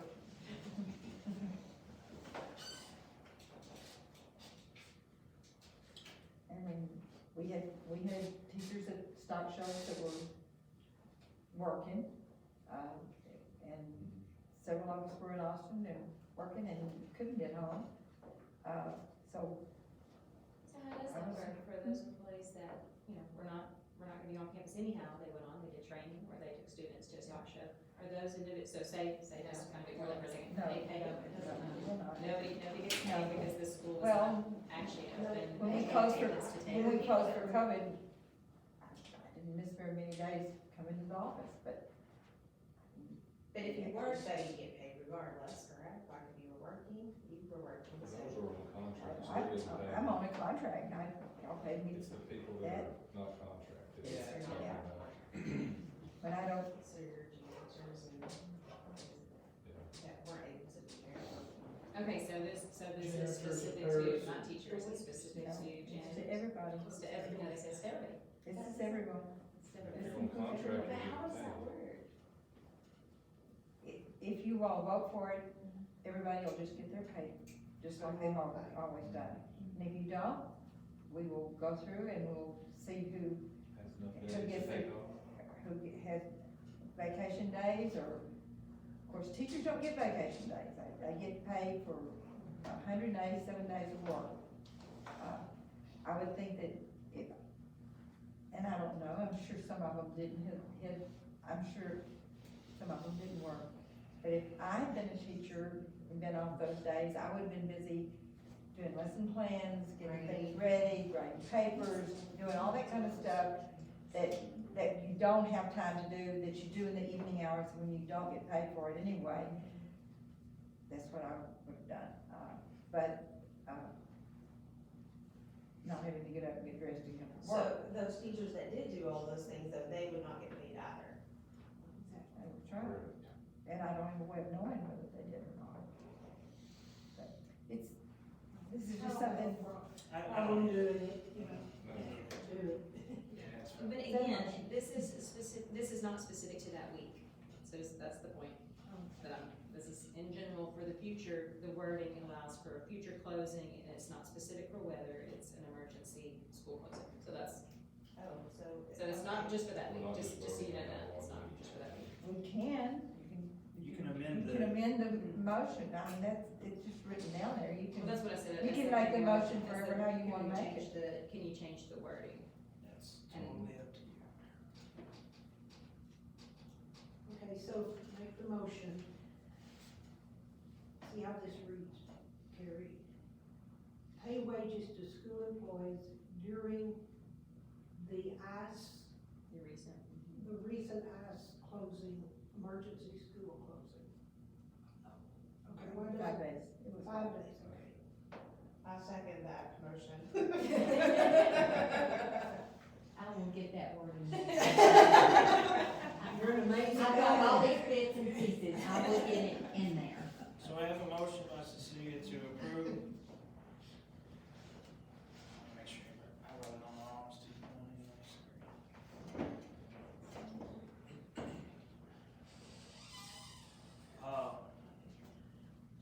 To approve wages to be paid to all school employees during the week-long shutdown for the high school.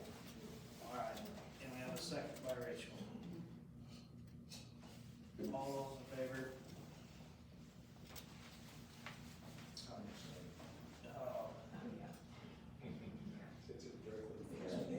Motion passes 6-0 with one abstention.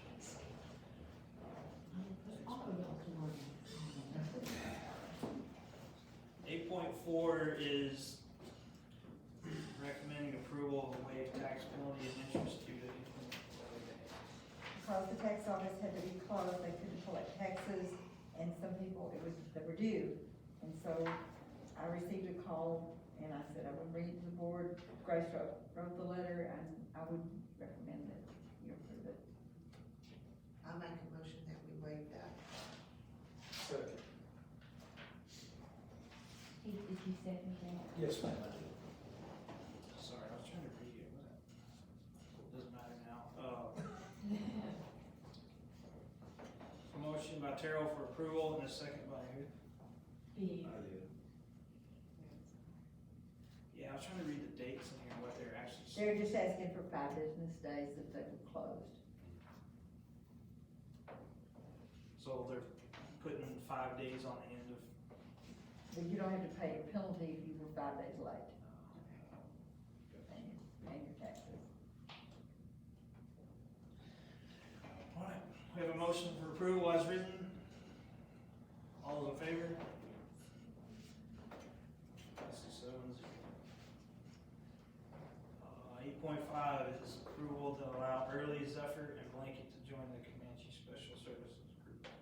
This is really a formality. They came to the co-op board, which all of the superintendents in the area are part of. But I felt like it was important, since we are the fiscal agent, that it was important for y'all to at least know about it. And so I put it on here in the form of an action item. Early, Zephyr and Blanket were part of another co-op. That co-op has dissolved. Early came to us first and asked to join, and the board voted to allow that. Blanket and Zephyr came and said, we're little, we're left out here hanging, we can't do it by ourselves. I talked to Mr. Thompson, he said it would not be a lot more, work for him, business-wise. He and I did discuss, though, the fact that it probably would cost a little bit more for, the auditors, because they always audit the special programs. And so, when I was at the board meeting, I said that we would expect them to pay a larger percentage in the next year of the fee to audit. And I, off the top of my head, I cannot tell you what they pay every year, but they do pay us for the use of the building, and they do pay for services for us to be the fiscal agent. So, anyway, like I said, it's really kind of a formality, but I think it's something that you all need to know about. Someone may ask you about it, and you go, I don't know, so now you know, that's why they're here. And you need to spell Zephyr correctly. I misspelled it, I misspelled it, I realized I did, and I'm sorry. It's the old family stomping ground. Is it really? Well, all I know is they have a beautiful tree in front of their school that I love. And good catfish in that restaurant. Yeah, down in It's Orange. pretty good. Maybe we should take a field trip. Not out of the county. I'll make a motion as presented. I'll second. A motion by Heath and a second by Terrell. Approved as presented, all those in favor?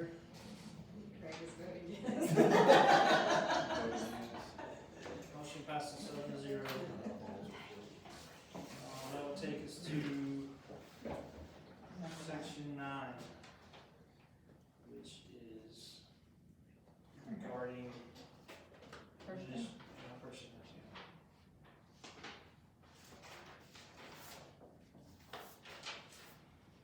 I recommend I take a quick stretch break and head into a closed session.